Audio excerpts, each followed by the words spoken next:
Hey guys, it's Abby from Autumn of Pellinor, and today I'm telling you my top 5 favourite kids books. So I have a lot of children's books that I can recommend, all that I read during my childhood. There are some that I've read as adults, but I feel as an adult, but I feel weird recommending them because I wasn't the target audience, not even close to the target audience when I read them. By kids books, for Americans and Canadians I mean middle grade, for us Brits I mean 8 to 12. So let's get into what I recommend. First up, Brits, you've probably read this in school, especially if you're my age. Goodnight, Mr. Tom by Michelle Magorian.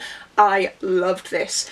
We read it in school in year 6, so when you're around 11, 12. I read this when I was 9. And it is about a young boy who was essentially abused at home and goes out to live with this man in the countryside, but it's during World War II. He gets sent out as an evacuee and he's this little frightened boy that's been abused. This is just a really heartwarming story of a crotchety old man coming to love a boy. There's a reason that it's read a lot in schools.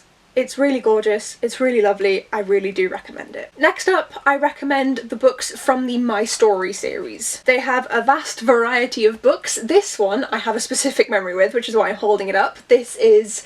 All the My Story books are written like diaries from children at the time. They are written as if they are from kids living through that time period. There's mill girls, there's people dealing with famine in Ireland, there's a girl on the Titanic, and I remember this distinctly because for some reason my parents let me read this when we were on the ferry from mainland Europe to northern England.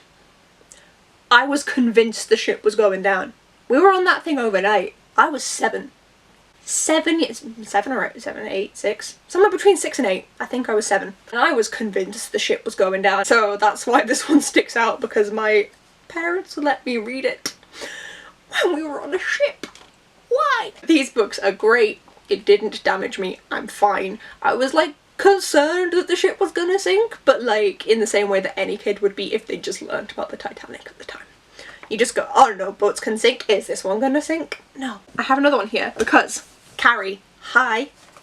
If you want to read some middle grade, they also have Elizabethan ones. This one, To Kill a Queen, an Elizabethan girl's diary from 1583 to 1586. These are all really accurate as well. Obviously, they are fictionalised in that these are not main characters in any historical story. This is not Queen Elizabeth, so it's fictionalised in terms of we don't know that someone exactly went through this, but they probably did. It's historically accurate as far as it can be for a fictional work, and they are just so much fun. They're so short. I love them all. I have a collection. They're these beautiful white ones. You can get them in different colours, but I love my white ones, and yes, I think they're great.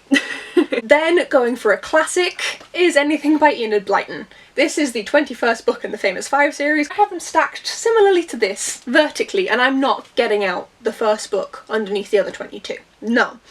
I love the Famous 5, I loved Maloof Towers, and I love the Twins at St. Clair's. I never read Secret 7 or anything like that, but those 3 series were absolutely key to my childhood. They're so much fun, and obviously they were written and set well before my time, but they definitely transcend that as far as they can.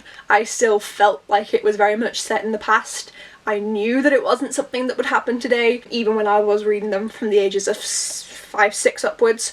But I loved them so much, and I really do recommend them to everyone. Just give them a shot. Just give them a shot. This is the perk with middle grade children's books, is that they're so short, they're like, you might as well. You might as well. Then another big series. This one, in fact, it's the Roman Mysteries series by Caroline Lawrence. These are amazing. I've been trying to collect these for so long. I want these exact covers. These ones, I don't mind if it's got the number there or not, but I'm hunting for these exact paperbacks, and it's surprisingly difficult to find them. To the point where when I posted a picture of these on my Bookstagram and tagged the author, she hadn't seen these covers very often because they're a really rare cover, and for some reason that's the ones I have. Typical, but I love them. I love them so much. We follow this one, we follow 4 teens and a dog. This one we just follow 4 teens? Children. In ancient Rome. They're kind of similar actually. They both solve mysteries. That had literally never occurred to me. God, I'm stupid. They're great though.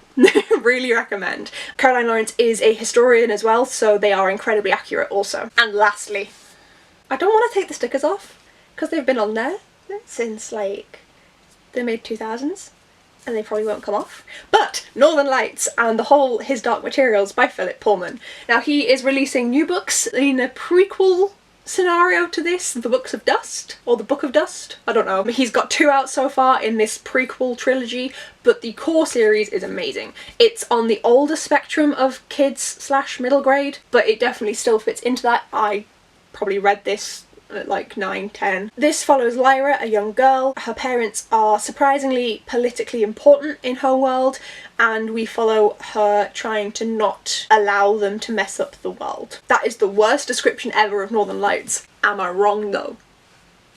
Am I wrong though? And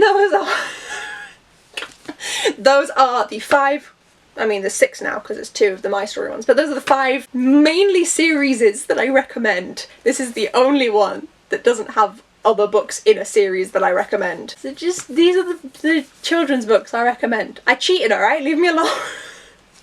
These are great, these made up my childhood, they were the core of my childhood reading, and I really do recommend giving these guys a shot if you're into some kids books. As always, I'll leave Alex's channel link down below, as I stole this idea from her, with permission of course, and press the like button and the subscribe button if you want to see anything more from me. Thank you so much for watching guys, and I'll see you in the next video.